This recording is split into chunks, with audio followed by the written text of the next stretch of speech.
గుంటూరు జిల్లా పెదకురపాడులో దారుణం జరిగింది.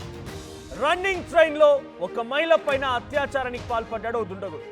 హైదరాబాద్ వెళ్లేందుకు రాజమహేంద్రవరంలో ఆ సదరు మహిళ సంత్రగచ్చి రైలు ఎక్కింది. అయితే మహిళను బ్రతిమలాడి ఆ ఖాళీగా ఉన్నటువంటి బోగిలో ఈ దుండగుడు కూడా ఎక్కాడంట. కొంత ఖాళీగా ఉంది ఆ రోజు ఆ ట్రైన్లో.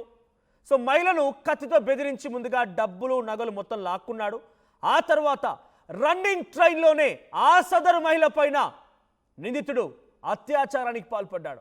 మహిళ భయంతో కేకలు వేయడంతో పెదకూరపాడు స్టేషన్ దగ్గర దిగి పారిపోయాడు ఆ నిందితుడు. సికింద్రాబాద్ రైల్వే స్టేషన్ పోలీసులకి ఆ సదరు మహిళ దిగిన తర్వాత ఫిర్యాదు చేసింది.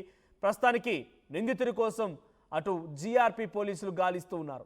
సో పెదకూరపాడు రాజమహేంద్రవరం నుంచి పెదకూరపాడుకి వచ్చేటువంటి ఆ మార్గ మధ్యలోనే ఆ సదరు మహిళ పైన రేప్ జరిగింది. అయితే రాజమహేంద్రవరంలో ఆ మహిళ ట్రైన్ ఎక్కింది. ఈ ట్రైన్లోనే సంత్రగచ్చి ట్రైన్ ఇదే. సో సంత్రగచ్చి ట్రైన్లో తను రాజమహేంద్రవరంలో ఒక బోగిలో ఎక్కింది. అయితే ఆ బోగి ఎంటీగా ఉందట.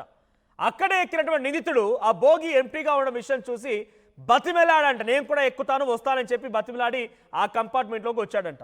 సో వచ్చాడు, అప్పటి వరకు అంత సవ్యంగానే ఉంది. కాసేపు ట్రైన్ మోవడంతోనే కత్తి చూపించి ఆ మహిళ దగ్గర ఉన్నటువంటి నగలను డబ్బులను మొత్తాన్ని కూడా లాక్కున్నాడు. ఆ తర్వాత ఒంటరిగా ఉన్న మహిళని చూసి అదును చూసి ఇక తనపై అత్యాచారం చేయాలనుకున్నాడు. బెదిరించి అత్యాచారానికి పాల్పడ్డాడు. రాజమహేంద్రవరం నుంచి పెదకూరపాడు రావడానికి ట్రైన్ సమయం ఎగ్జాక్ట్గా నేను ఆన్లైన్లో చూస్తే సుమారుగా 4 నుంచి 5 గంటల పాటు సమయం పడుతుంది. సో అక్కడికి వచ్చేంత వరకు ఆ మహిళపై చాలా దాష్టికంగా దుర్మార్గంగా ఆ మహిళ పైన అత్యాచారానికి పాల్పడ్డాడు ఆ సదరు నిందితుడు.